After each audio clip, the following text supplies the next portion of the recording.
Eu fui a primeira cabeleireira do lugar. Meu pai aguentou, mas o tio José se tirou a vida. Nós trabalhamos desde criança e ninguém morreu. A gente era feliz. Aqui eu me sinto em casa, né? Aqui é a minha terra, aqui é meu lugar. Difícil foi na época, daí quando eu perdi meu marido, né?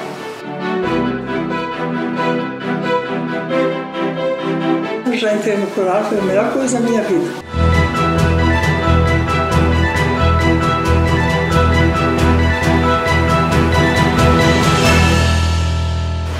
Nasci aqui em Três Etilhos, na linha divisa.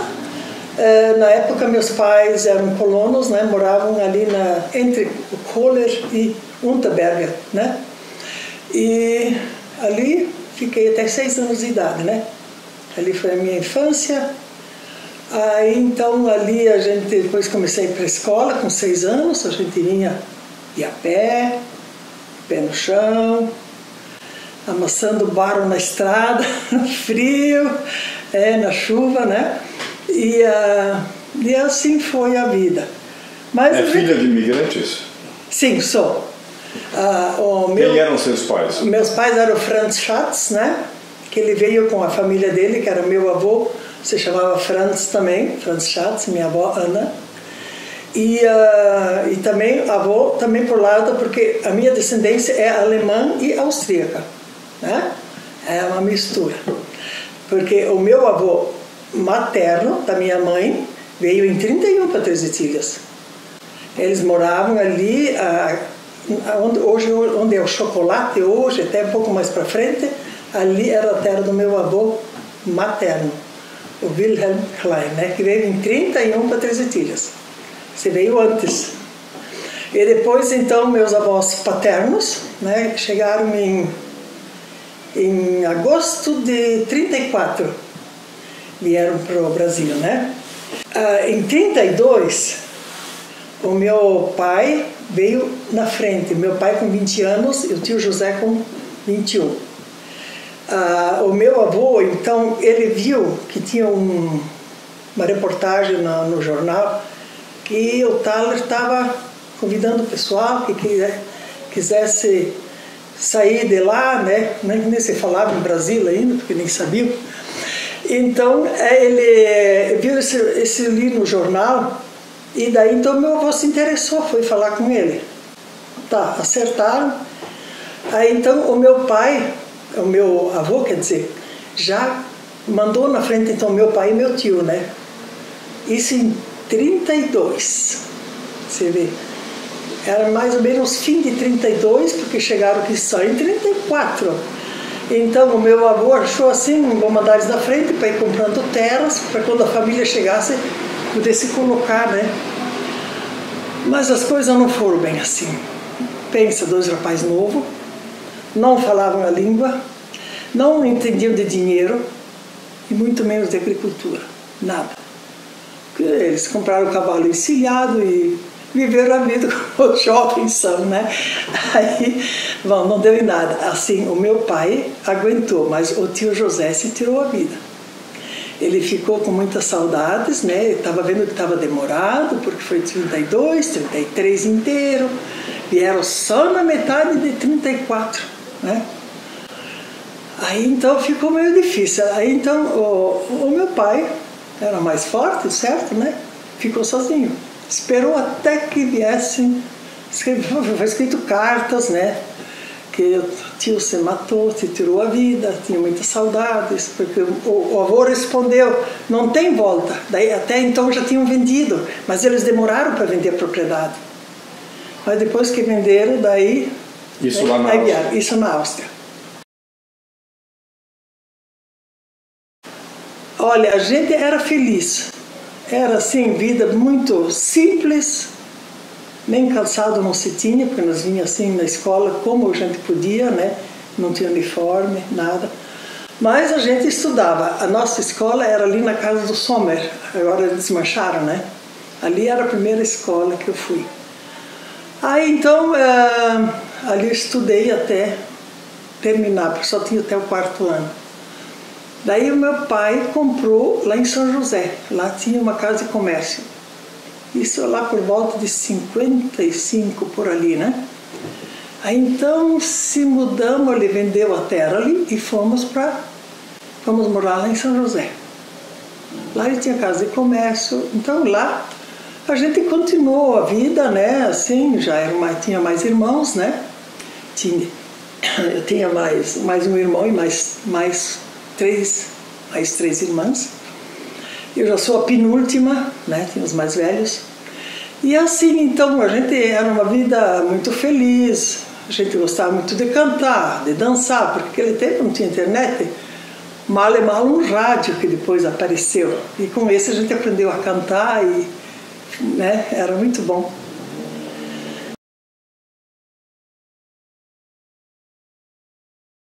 Uma época a gente foi embora daqui, isso porque aqui era distrito. Em 64 fomos morar para Lages, eu já tinha as 2 meninas mais velhas. Aí então ficamos, foi bem na época que deu quando estava aquela revolução de 31, os aviões voando por cima, nós com medo, vamos, não vamos, né? Aquela coisa, aquela incerteza. Mas enfim, fomos. Então meu marido foi trabalhar de motorista lá, numa empresa de ônibus, e porque aqui não tinha emprego, aqui era distrito, não tinha nada, as ruas eram tudo estrada de chão, era tudo bem colonial ainda, né? Aí depois então ficamos morando lá, ficamos 11 anos fora, até que ele desistiu de ser motorista, cansou, ele teve um acidente. Acabamos voltando aqui, porque aqui, daí meu irmão tinha essa casa aqui. Daí eu disse, olha, eu volto para cá só se posso morar naquela casa lá, porque era a única casa do centro que tinha, né? Não tinha quase casas de material aqui no centro. Tinha só essa da Mariana, o hotel da Áustria, isso. Assim eram poucas casas, né? O Carão ali tinha. Mas assim, era... E daí viemos para cá de novo. Daí, em 81, meu marido faleceu. Em 40 anos ele faleceu. Aí, isso foi no ano de 81, ele faleceu. Daí eu comecei a entrar no coral. Nisso, o Bernardo Moser de Curitiba assumiu a direção do coral e banda, né? Porque na época nosso maestro, que dirigiu muitos anos, ele ficou... já estava doente, né? Já não tinha mais condições. Aí então eu sei que chamaram então o Bernardo veio, assumiu. E daí comecei aí me convidaram, você que gosta de cantar, não quer participar do coral? Ah, vou sim. Ah, fui. Já no primeiro ano já entrei no coral, foi a melhor coisa da minha vida. Sempre gostei de cantar, desde criança. Quantos anos já de coral? Nossa, 81. Desde 81, 40 anos, né? Daí já eu participava de 4 corais, 4, quer dizer, 3. Tinha o coral italiano, que eu fundei em 2006, na época ali tinha os italianos, né?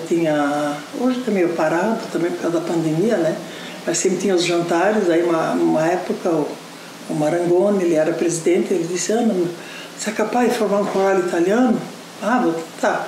Ah, convidei uns e outros, lá deu certo. Daí, hoje em dia, o coral italiano só trocou de nome, né? Mas hoje é a Amici della Cantoria, mas naquele tempo era Coral Veneto. E então, depois disso, eu fiquei só em 2 corais, porque era muito, né? E ainda nós tínhamos o nosso grupo de canto. Eu, a Beto, o Clemir, o Birman, falecido, a Muide, então nós éramos em 6, a Nair. Então fizemos isso durante uns 20 anos, né? A gente fazia show nos hotéis, casamentos, quando tinha coisa do Rotary, em casamentos, em enterros, enfim, aniversário, onde chamava a gente ia, né? Foi uma época era puxado, mas era divertido, era bom, a gente gostava, né? E assim, e hoje participo então só ainda Daí hoje o grupo já não existe mais, já paramos, todo mundo cansou, já ficou mais velho, né? E daí as coisas vão mudando também, né? É que daí, agora eu só participo de 2 corais ainda, que é o Robson e o Trolla Eco. E na igreja, quando precisa, a gente está sempre colaborando, né? E o que a senhora acha da vida cultural de Três Itilhas, a música, a dança, essas coisas? Qual a importância para isso? Isso é muito importante, porque isso ali que chama o povo, né? Porque se não tem cultura, o povo vai ver o quê, né? Porque a cidade, assim, é grande, mas não é muito. Tem coisas para ver, tem esculturas para ver, que é muito bonito, né? Mas, assim, o que chama mesmo é a cultura, né? É a dança, é a música, a banda, né? Que existe já há tantos anos. É uma coisa muito boa que tem que permanecer, né? Tem que continuar. E quando a senhora percebeu que Três Itilhas começou a crescer, se desenvolver assim? Depois que começou a Tirol, né? Aí veio o Padre Kim. Esse deu uma ajuda muito grande para Três Itilhas, né? E começou a dar emprego. Aí os colonos também conseguiram vender o produto deles, né? Aí foi melhorando, né? Na época depois tinha o Afonso Dash, ele era bem visionário para as coisas, né? Tinha visão. E foi indo, sabe? Muita propaganda, daí foi crescendo a Três Itilhas, a cultura, depois veio o asfalto, foi melhorando, né? O que é Três Itilhas para a senhora hoje? Eu acho assim, aqui eu me sinto em casa, né? Que é minha terra, que é meu lugar, né? Eu acho que eu não trocaria por nenhum lugar do mundo, né? Que aqui para mim é o mais importante, porque é tranquilo, você conhece, hoje em dia você já não pode mais dizer que conhece todo mundo, né? Porque com essas fábricas, né? Claro, né? Vem bastante gente de fora, é o crescimento, né? Isso chama povo de fora, né? Precisa de funcionários. Se a senhora tivesse que melhorar alguma coisa em Três Itilhas, o que seria?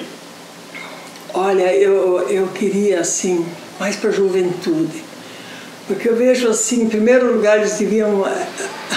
Essa lei, eu acho que o jovem devia de ter uma certa idade para poder trabalhar.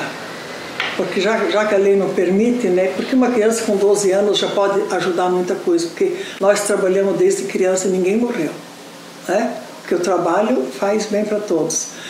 E eu acho assim, deviam investir bastante em esporte, então, já que não podem trabalhar, porque essa juventude, eles precisam de alguma coisa para queimar as energias deles, né? Precisa educação, esporte, né? Precisa, o que eu vou te dizer, na parte cultural, né? Chamar, ou dançar, música, qualquer coisa que é bom, né? Que faz bem para a juventude, devia ser aplicado, né? Pelo gestor público, né? Difícil foi na época, daí quando eu perdi meu marido, né? A gente, quando você tem que ser pai, tem que ser mãe ao mesmo tempo, né? Com 4 adolescentes, o Adilson tinha só 7 anos, as meninas já eram mais crescidinhas, né?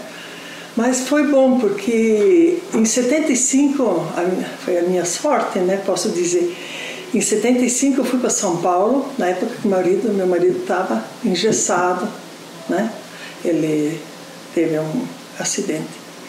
Então, ele ficou em casa com as crianças. Eu fui para São Paulo fazer um curso, em 75. Então, foi assim, 3 meses, dia e noite, porque era técnico e prático. Eu tinha que fazer isso tudo rápido, né? Eu tinha pressa para voltar. O Adilson tinha só 2 aninhos na época, né? A mais velha tinha 10 anos. Então, mas ele cuidou direitinho das crianças, deu para eu ficar, né? Então, assim, daí foi minha sorte, porque daí eu fiz o curso de cabeleireira e daí viemos morar aqui, e daí eu fui a primeira cabeleireira do lugar. Mas eu trabalhava semana inteira e domingo também. Costurava. Às vezes fico pensando como é que a gente conseguia fazer tanta coisa. Hoje já faço alguma coisa, mas não, mas tudo passa, né? Você tem energia, quando é jovem tem mais energia para as coisas, né? Mas assim, deu para viver, deu para se virar, graças a Deus. Né? E continua cortando o cabelo até hoje? Até hoje, mas só faço isso ainda. assim, em salão, né? Quando mais eu tenho as costuras em casa, a filharada vem, quer isso, quer aquilo, é fácil. Tem que ser útil ainda um pouco, né? A gente não tá assim. Cortou o cabelo de muita gente. Muita gente. Desde os meus 15 anos. Calcula. Há algum tempo já, né?